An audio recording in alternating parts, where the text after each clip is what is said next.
The underlying numbers show that the 2023 NL MVP Ronald Acuna Jr. is the most underappreciated MVP in recent history. He had a 40-70 season. I know there's bigger bases and blah blah blah, so that's how he got more steals, but I don't think that accounts for the fact that he founded 2 stat categories all by himself, and he's the lone member of those categories.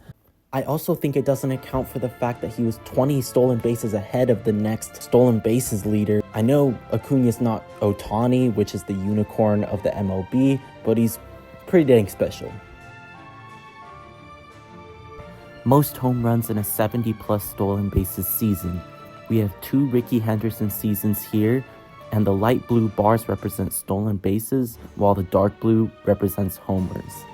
And if we add in Acuna here, we see a bump up to 40, showing just how historic this season was for him. And now on the flip side, most stolen bases in a 30-plus home run season. We have Barry Bonds at 52 stolen bases, and Acuna with 20 more at 73. And by the way, he had 40 home runs, as I said before. So anyways, I said there's no comp for him really, but I think that means we gotta look into the tracking stats under the hood to decide what's the basis behind this player I'm telling you is so unique. I looked at it and here it is, so prepare to be convinced. The overall map of Acuna's MVP run that I'll take you on is a journey that starts up at the top in addition to the stolen bases. A rare combo of power and contact.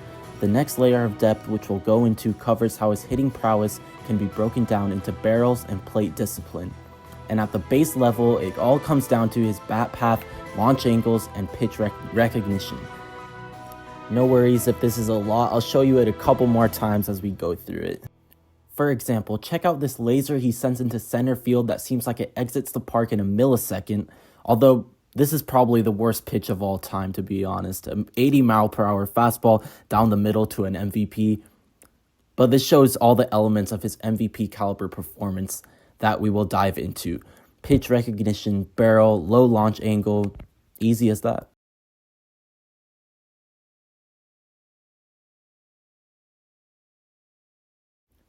A barrel is a hit ball of a certain velocity and launch angle that has an expected batting average of 500 and a 1.5 slugging percentage. Slugging percentage being basically the total number of bases you take per at bat. It tells us who maximizes their power with the bat by who's hitting that sweet spot most often. Leaders in barrel rate in 2023, we have the perennial power hitters. Aaron Judge, who broke the home run record in 2022, Shohei on every list, Ohtani, Yordan Alvarez, and, well, not that suspenseful of a reveal because the video is about him, but Acuna tied for second in barrel rate in 2023.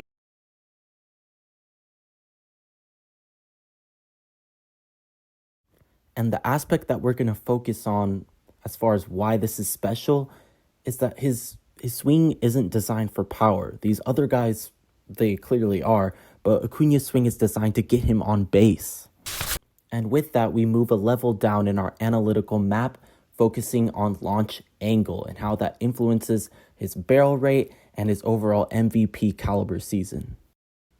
Barrels for home run hitters like Aaron Judge come at high launch angles because he's launching these moonshots into the stands.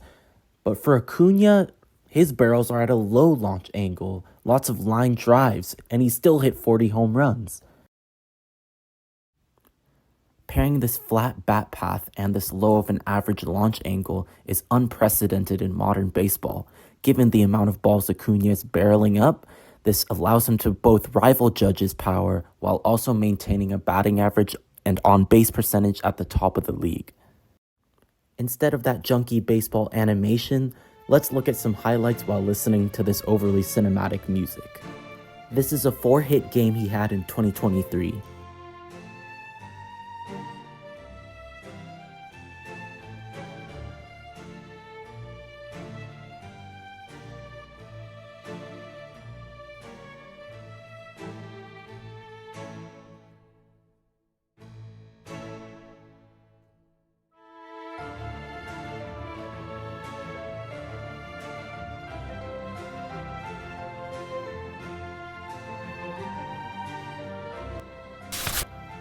The other branch of the map at the first level of depth, plate discipline. He's great at recognizing pitches thrown right down the middle, of course, but also at knowing which of a pitcher's supplementary pitches to swing on.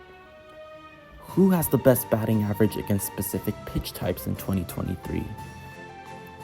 Ohtani is best on fastballs, hitting 400, but Acuna bats 340 against sliders alone. These are pitches that are thrown to dupe batters into swinging at something breaking out of the strike zone after setting the table with fastballs beforehand.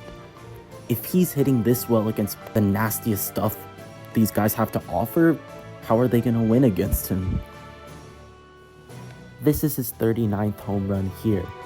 Watch how he can just throw the barrel out and snatch this ball breaking down and away. I think this shows why he's so good at getting these barrels each plate appearance, because he can just stick his bat out there no matter what the pitch is. He's so good at scooping these up from his knees, he looks like a golfer almost.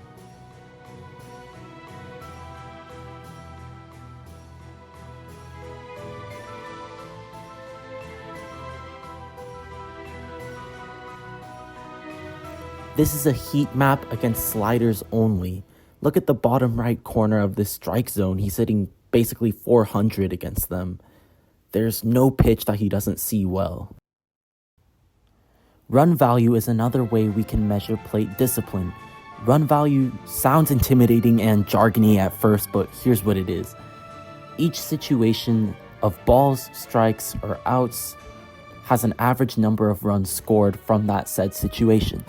The decisions a batter makes on that play can affect those expected runs by going from one of these squares to another. So, run value metric for a player measures their cumulative contribution in expected runs for their team. Unsurprisingly, because of everything I've told you, Acuna leads the MLB in run value on sliders, while also holding one of the lowest strikeout rates. Overall run value can be segmented into 3 parts: your run value contribution in pitches in the strike zone, outside of it, on the border. Acuna is tops in the league at maximizing these areas collectively. The one that jumps out to me is the shadow zone. This is the most difficult area to have a positive contribution in. These pitches are suboptimal to hit, but also can be called strikes if you don't swing at them. Change in run value from rookie year to now. What can't this guy do? That's what I mean when I say Shohei is insane, but let's not forget what we're seeing. These underlying numbers are a big part of the gaudy numbers that got him the MVP. This graphic shows the O swing percentage, the portion of pitches outside the zone that he swings at, versus O contact percentage. He's gotten more selective on these pitches, but he's connecting on them more often. A great formula for improvement and a key underlying factor in the MVP formula that makes him valuable on a pitch-by-pitch basis. These improvements in run value directly translate to the surface level stats that measure this branch of our map, plate discipline. Significant improvements in his rankings in strikeout percentage and whiff percentage, the percentage of swings and misses. In 2018, he was in the bottom 20% in strikeout percentage, while in 2023, he had a 77 percentile point increase. Now he's top 3%. So that's that. We got through it, how both these branches contribute to the finished product that we see on the field.